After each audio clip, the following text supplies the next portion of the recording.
မြန်မာပြည်မှာလူဖြစ်ရတာတိတ်ကန်ကောင်းတော့ဟော့တလုံးငပိကြီးပြစ်ကြီးကိုစားရတာဆိုတော့တက်ကြော်တွေကိုဆက်ပြမုတ်ထဲကြော်ပါမယ်ဟယ်လိုချစ်ဝတ်ပြီပါအကျော်မုတ်ရဲ့စားရဲ့အချိုမုတ်ရဲ့စရင်းမုတ်ရဲ့ရေရဲ့ရောပြီးတော့ဒီအမုတ်နှစ်လုတ်တွေပေါ့နော်ပြီးရင်တော့ဇီးကဝယ်လာတဲ့တက်တောင်မှန်အခုလိုတွေးထွက်နေတဲ့လက်ဆက်တွေကိုရောနေပေးပါမယ်ဒါကတော့တအိမ်လုံးကိုအညော်တိုက်ခြင်းအမှုပညာပေါ့နော်ရှယ်ကောင်းတဲ့ငပိရေတစ်ခွက်ဖြော်ပြီးဆိုရင်တော့အခုလိုမျိုးကိုယ်တိုင်ကြော်တဲ့ငရုတ်ကြီးကြော်အကောင်းဆုံးပါပဲပြီးရင်တော့ကြိုထားတဲ့ငပိရည်တွေထောင်းထားတဲ့ငရုတ်ကြီးတွေထည့်ပါပြီးရင်ပစုံချောင်းမုတ်ထည့်ပါ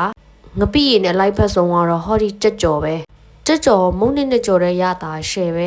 စီထဲကိုစပြမုတ်ထည့်တာသလားမှတ်ရအောင်အမြုပ်ကြီးကတကုံထအမြုပ်ထတာတော့မုံနဲ့ကြောက်ထတာပေါ့နော်ပြီးရင်တော့ဘူးညွန့်ပြုတ်မယ်ကျစ်စုံပြပပလေးပြီးစီတက်မယ်ဇီးကဝယ်လာတဲ့မြစ်ကိုကြော်မယ်မြစ်ထဲမှာကြက်ဥနှလုံးလောက်ဖောက်ထည့်ပြီးကြော်ရင်တော့ရှယ်ပဲပေါ့ဗျာအဲ့တော့ကြက်ဥနှလုံးဖောက်ထည့်ပြီးတော့ကြော်ပါမယ်